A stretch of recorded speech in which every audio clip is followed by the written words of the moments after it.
और देखिए हमारे साथ खास मेहमान जुड़े हुए हैं और इसके अलावा मनीष झा भी हमारे सहयोगी जुड़ चुके हैं। मनीष, जब रूस यूक्रेन की जंग चल रही थी तो यही परमाणु नीति की बात रूस को लेकर कही गई कि रूस भी इस तरह के परमाणु बम का इस्तेमाल कर सकता है, लिमिटेड, टैक्टिकल।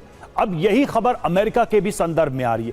क्या माना जाए कि धीरे धीरे ही सही वेपन्स ऑफ डिटरेंस की जो परिभाषा है उसको ही बदलने की कोशिश हो रही है, शनय शनय धीरे धीरे ही सही, लेकिन एक बड़े चेंज की तरफ न्यूक्लियर पॉलिसी में ये बड़े देश बढ़ रहे हैं आगे। देखिए, अफसोस की बात यही है कि जो अपने को सुपर पावर कहते थे वो किस तरीके से गैर जिम्मेदाराना व्यवहार कर रहे हैं कि एक बार फिर वो टैक्टिकल वेपन के इस्तेमाल के लिए विचार कर रहे हैं। वैसे तो इतिहास में केवल एक ही बार हुआ है और बताने की जरूरत नहीं है कि एक बार किस देश ने परमाणु बम का इस्तेमाल किया, जबकि इसके उलट लगातार कहा गया कि पुतिन परमाणु बम का इस्तेमाल करेंगे, लेकिन 5वां साल ये जंग की हो रही है।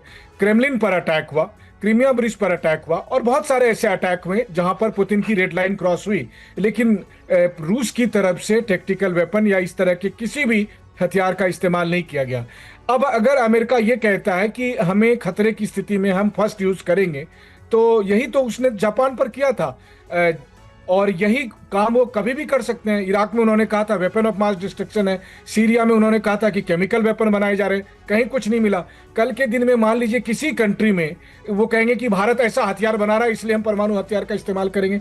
ये अमेरिका के उस वॉर मॉन्गरिंग जो पॉलिसी है उसका ये सबसे बड़ा उदाहरण है कि अमेरिका किस तरह से जा रहा है। और सबसे बड़ी बात, अमेरिका के टैक्टिकल वेपन क्या उससे फूल बरसेंगे और बाकी देशों के टैक्टिकल वेपन से जनसंहार होगा, ये पूरी दुनिया को सोचना होगा। लेकिन इस बदलती स्ट्रैटेजी के जरिए मैसेज क्या देने की कोशिश की जा रही है? सवाल पांडे सर आगे आपसे करेंगे, क्योंकि उससे पहले खबर सुनिए जहां सऊदी अरब और हुथी में भी तनाव बढ़ चुका है और हुथी ने सऊदी अरब के नजरा में हमला किया है। सऊदी अरब के 11 नागरिक इसमें घायल हुए। सऊदी अरब ने खतरे की चेतावनी भी दी।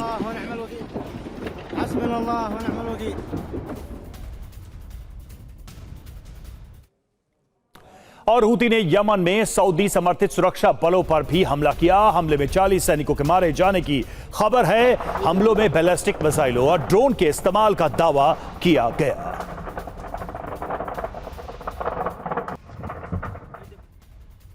अब हमलों के बाद सऊदी अरब यमन सीमा पर अपनी सैन्य तैयारियां बढ़ा रहा है और 2022 के युद्ध विराम के बाद सबसे गंभीर सैन्य तनाव। अमेरिका ने हुथी हमलों की निंदा करते हुए उन्हें क्षेत्रीय अस्थिरता बढ़ाने वाला बताया।